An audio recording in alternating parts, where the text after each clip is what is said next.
In our everyday life, we see many things of different shapes and sizes. Some of the shapes we don't know, and some of them we know. So, in this lesson, we are going to understand a certain parameter of the shapes, which is going to help us to understand the shapes and work with them in day to day lives.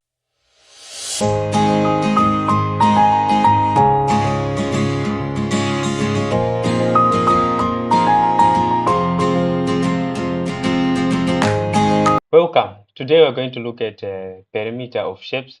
Okay, so our objectives in this lesson is to make sure by the end of it we understand and calculate the perimeter of basic shapes. Okay, so there are the shapes we call basic, and you know the names. Okay, so these shapes we're going to understand and calculate their perimeter. Okay, so our parameter today is going to be perimeter. Okay, before we get in, let's understand what is the perimeter. Okay, so the perimeter, it is the distance around the shape. Okay, so let's say we have a shape. Okay, we want to find the distance around it. Okay, so this is what we call perimeter. Okay, so let me write the definition here.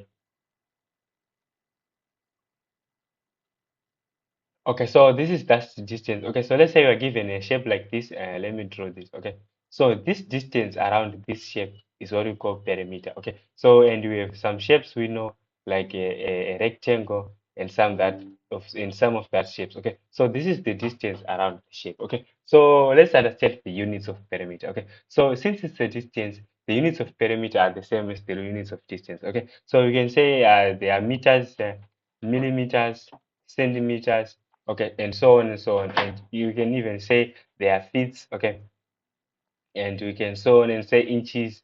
Okay, so every unit of distance can be used to find the perimeter. Okay, so this is it. A perimeter is the distance around the shape, which is measured in the units of distance, which is meters, millimeters, feet, inches, and so on and so on. Okay, now let's understand how do we find the perimeter of different basic shapes.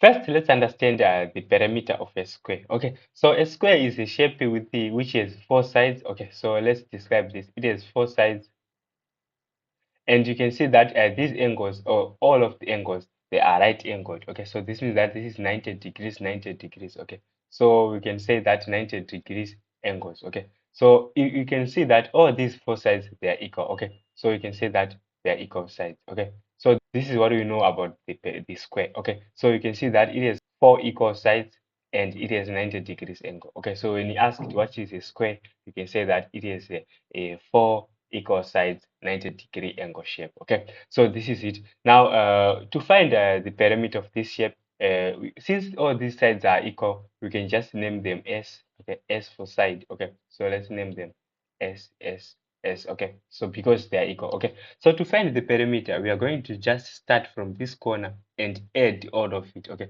so in this case, you're going to say that perimeter is equals to, in this case, it's S plus S plus S plus S four times. Okay, so we're going to say S plus S plus S plus S four times. Okay, so in this case, we are going to see that here we have 4S. Okay, so the perimeter of a square is 4S. Okay, so whenever you are asked to find the perimeter of a square given the side, you're going to multiply that side with 4 and get the answer. Okay, so now let's go to the next step. Okay, so the next shape we're going to look at is a rectangle. Okay, so a rectangle is a shape like this. Okay, it is a it has four sides like this. Okay, so you can say that it has four sides and they are 90 degrees angle. Okay, so in this case you can see that in this shape we have two equal sides. Okay, okay, two equal sides and the other two equal sides. Okay, so we can say that this side is the length of this shape and this side again is the shape, and it is equal to this one. Okay, then this one you can say that it is the width and this one is the width. Okay, so this is it. We have two equal sides and the other two equal sides. Okay, so on these four sides, two are equal and two are equal. Okay, so to find the perimeter of this, you're going just to start from this corner. Okay, you just find a corner to start from and you start to add all this. Okay, so in this case, we're going to add L, W, L, W. Okay, so the perimeter of this,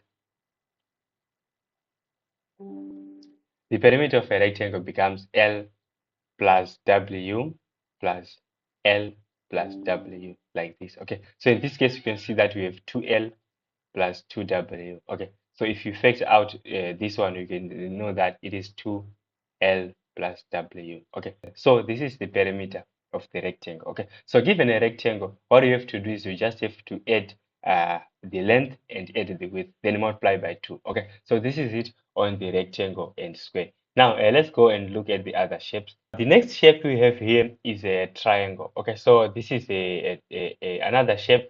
We are going to see that a triangle has 3 sides. Okay, so this is the first thing you can remember on a triangle. Okay, so these angles can be equal and cannot be equal. Okay, so let's say we have different angles here. Okay,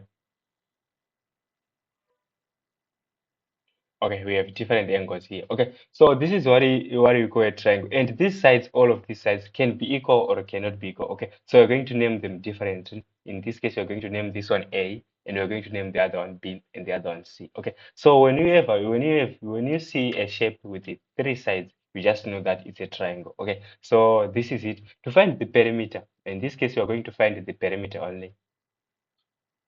Okay, so to find the perimeter of a triangle, you just start from a corner and add all these sides. Okay, so in this case, you're going to see that we're going to add A plus, and you're going to add B plus, and you're going to get C. Okay, so this is the perimeter of a triangle. It's easy. Okay, so given a triangle of 3 sides, okay, we are going to add all the sides to get the perimeter. Okay, so there are other types of triangles where all of these sides are equal, which is an equilateral triangle, and we have another triangle where only 2 sides are equal, and we have another triangle where all of these sides are not equal. Okay, so we're going to understand that in the next part. Okay, so make sure you stay here so that you understand those. Okay, so this is it. Now let's take a look at another shape. Okay, so the other shape we're going to look at is a circle. Okay, so I think you know what is a circle. Okay, so this is just a circle we can deal with today. Okay, so to find the perimeter of a circle, okay, so we have to take a look at the radius. Okay,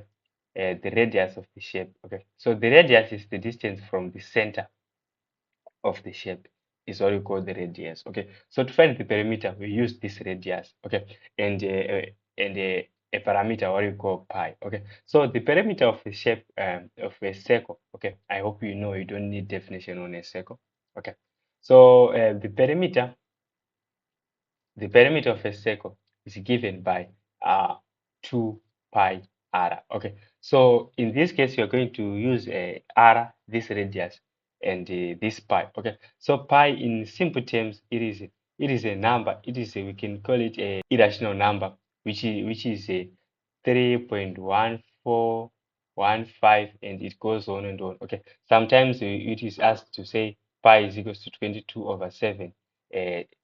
In other ways, you can be using this, or you can use this, or you can use your calculator. It is a bigger rational number there. Okay, so we're going to substitute pi n of this, what the question is asking. Okay, so we're going to substitute n of this, and you're going to substitute the radius to find the perimeter. Then multiply by 2. Okay, so this is what you do when you find the perimeter of the circle. Okay, so make sure I remember. Okay, and when you are not given the radius, okay, and when you are given the diameter here, okay, so we know that the radius is the half of the diameter. Okay, so let's say you are given the diameter of this. Okay, so what you're going to say, you are just going to say pi multiplied by the diameter. You don't need to multiply by 2. Okay, so this is what you do to find the perimeter. The first step, you can use the radius to find, and you say 2 pi r. And if you want to use the diameter, you say pi d. That is the perimeter. Before we sign off this lesson, let's take a look at a certain question where we are going to understand. Okay, so here we have a shape like this. It is combined. Here we can see that here we have a rectangle. Okay, let me shade it here. Here we have a rectangle, and you can see that this is a triangle. Okay, so this is the shape we have, and you are going to find the perimeter. Okay, so our duty is just to find the parameter. Okay, so in this rectangle, you can see that this side is 7 centimeter. Okay, I said that to find the perimeter, to know that it is a rectangle, this side should be equal to this. Okay, so this is 7 centimeters again. And you can see that this side is 4 centimeter. This means that this side is going to come 4 centimeters. Okay. So now we have all our sides. Our duty is just to find the perimeter. Okay. So by definition, I say that the perimeter is the distance around the shape. Okay. So you can start from any corner and now find all the distance around the shape. You don't need to go in between the shape. You just have to find the perimeter of the shape. Okay. So in this case, we're going to say 4 plus 5 and around, then plus 5, then around plus 4, then plus 7. Okay, so answer is going to become 4 plus 5 plus 5 plus 4 and plus 7. Okay, so we can add this. Okay, so we can get 9 here and 9 here. It becomes 18, and 18 plus 7, it becomes 25. Okay, so this is the perimeter of this shape. Okay, so this is how we do it. To find the perimeter, we're just going to find the distance around. Okay, so remember, whenever these two shapes are combined, you don't need to take a look at this at the middle lines. You're just going to go around the shape. Okay, so this was that on perimeter of the different shapes. And I think if you are given a circle here, I think you can be able to understand it. Okay, so now come to the next lesson where we're going to look another parameter which is important, and we're going to look at another skill which is needed to find the different parameters of different shapes. Okay, so that was that. Make sure you subscribe. See you next lesson.